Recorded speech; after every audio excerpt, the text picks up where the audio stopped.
Bien, se nos pide que definamos nuestra especialidad en una palabra. El año pasado usé la palabra reto y este año me gustaría completarlo usando la palabra apasionante.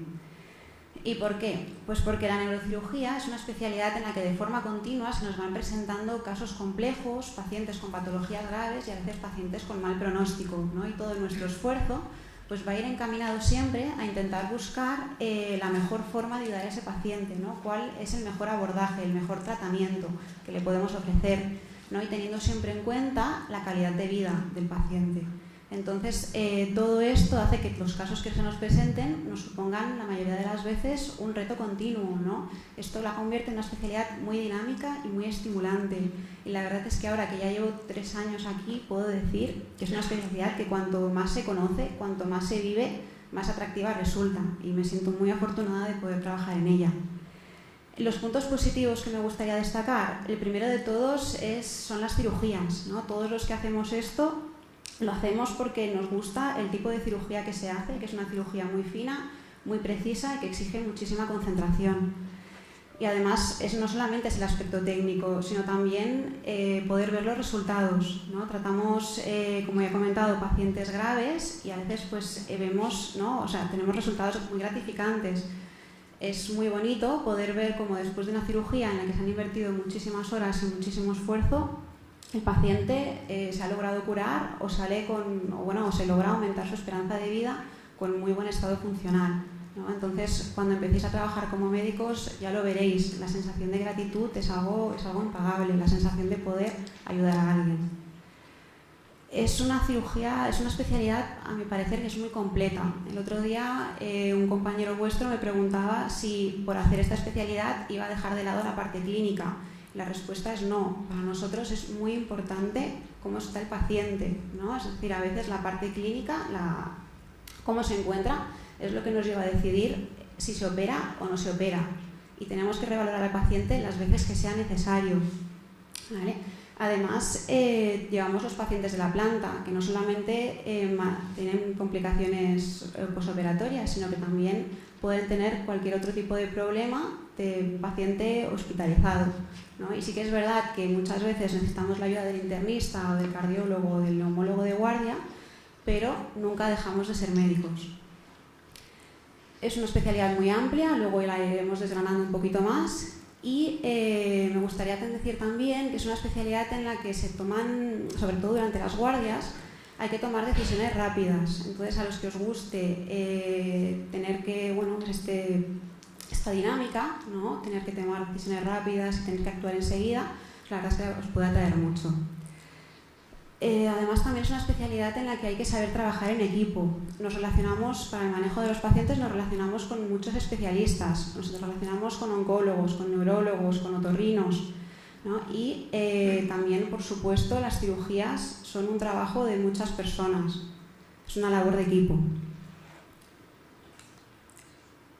Los puntos negativos, el primero que he puesto aquí es un aspecto que depende también del contexto en el que nos encontramos, ¿no? Es verdad que al acabar la residencia el futuro es un poquito incierto, en el sentido de que es difícil encontrar una plaza de adjunto, ¿no? Siempre se pueden ir encontrando salidas y desde luego que si os gusta es algo que, yo sinceramente no lo tuve en cuenta cuando yo escogí, porque yo tenía claro que me gustaba.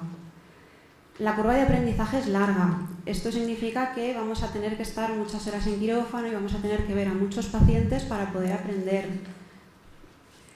Y esto, mi recomendación es que seáis pacientes, ¿no? Es decir, ya independientemente de la especialidad que hagáis, tenéis que ser pacientes con vosotros mismos y ya veréis cómo poquito a poquito, a medida que vais avanzando, vais encontrando los resultados. Y el aspecto que me parece que es el más importante, que es el que mejor hay que tener presente, es el hecho de que los pacientes se complican. A veces va todo bien durante las cirugías, en el posoperatorio aparece alguna complicación y no solamente relacionada con la cirugía, sino a veces también complicaciones de pacientes, de cualquier otro tipo, ¿no? Complicaciones a nivel médico. Muchas veces vamos a tener que transmitir malas noticias a las familias, ¿no? Explicar que tiene una patología de mal pronóstico o que ha aparecido alguna complicación.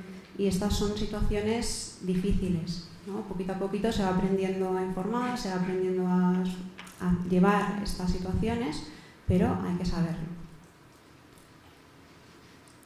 Las áreas que abarca, como ya hemos dicho, es una especialidad muy amplia y una de ellas es la columna.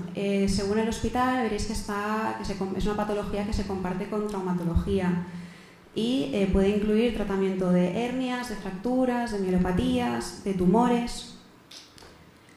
La neurooncología, que todos conocéis porque seguro que habréis visto durante las prácticas, durante la carrera, hay una parte muy amplia dedicada al tratamiento de los tumores cerebrales y puede incluir técnicas como mapping de lenguaje o mapping del córtex motor. La base de cráneo tiene unos abordajes muy complejos y muy bonitos también, ¿no? Tenemos también la parte de endoscopia, por ejemplo, para abordajes de tumores de la región senar. La patología vascular, que comprende el manejo de las hemorragias supraracnoideas, identidades como aneurismas, malformaciones, fístulas. Como ya hemos dicho, la neurocirugía es una especialidad que se relaciona con otros especialistas y en este caso estaría bastante ligada a la neuroradiología intervencionista, ya que este tipo de patología a veces se puede abordar desde el aspecto quirúrgico o se puede hacer tratamiento endovascular. Tenemos también la patología del líquido cefalorraquídeo para el estudio de las hidrocefalias y de las válvulas de derivación. La patología funcional, que seguro que todos conocéis a través de las noticias, consiste, por ejemplo, en colocación de electrodos de estimulación cerebral profunda para tratamiento de Parkinson, de temblor, de trastornos psiquiátricos, como trastorno obsesivo-compulsivo, depresión y anorexia. También tenemos la cirugía de la epilepsia, que puede consistir tanto en colocación de electrodos de registro como en cirugía de resección. Tenemos la patología de nervio periférico y la neurocirugía pediátrica, que como ya sabéis, como os han repetido muchas veces, el niño no es un adulto en pequeñito, así que es una especialidad también muy amplia. Y por supuesto el traumatismo craneoencefálico, que es una patología que luego comentaremos un poquito más porque nos llega sobre todo en la guardia. La residencia se divide sobre todo durante el primer año. El R1 pasa la mayor parte rotando en otros servicios, ¿no? Entonces, de estas rotaciones, que son un poquito variables en función del hospital al que vayáis, pues hay que intentar sacar el máximo provecho de todas ellas, ¿no? Por ejemplo, de cirugía general, lo que vamos a aprender es a manejarnos en el quirófano. En las rotaciones de UCI tendremos las nociones básicas de cómo se llevan los pacientes críticos. La neuroradiología es muy importante porque la neuroimagen para nosotros es básica, es fundamental saber interpretar las pruebas de imagen. La neurofisiología también es muy importante, sobre todo a nivel de la monitorización intraoperatoria.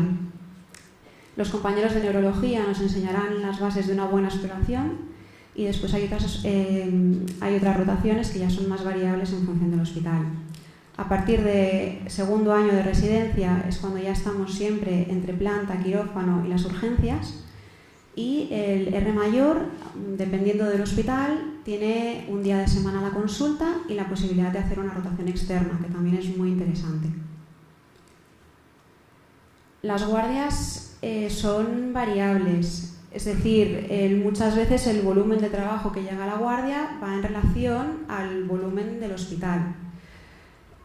¿Qué tipo de patología nos puede llegar a una guardia? Pues la verdad es que es bastante variada. Nos puede llegar desde pacientes oncológicos que han sido recientemente diagnosticados de un tumor cerebral, a pacientes que han tenido un accidente de tráfico y no hay que hacer nada, solamente un TAC y observación, a pacientes graves, ¿no? Que han tenido un traumatismo importante, que tienen un subdural agudo, que están isocórico y que hay que entrar a quirófano corriendo.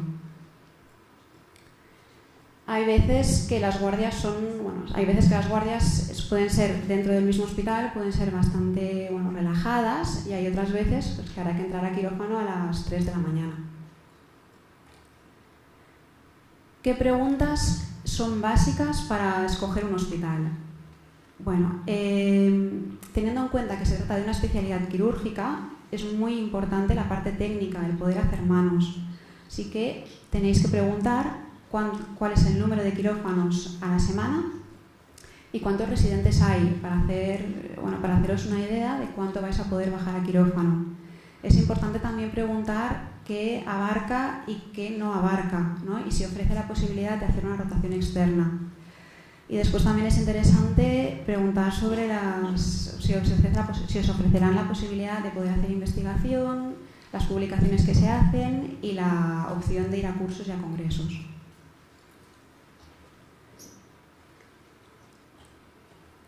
Bueno, aquí, no he hecho un ranking nacional. Esta es la distribución de los hospitales tal y como se escogieron el año pasado.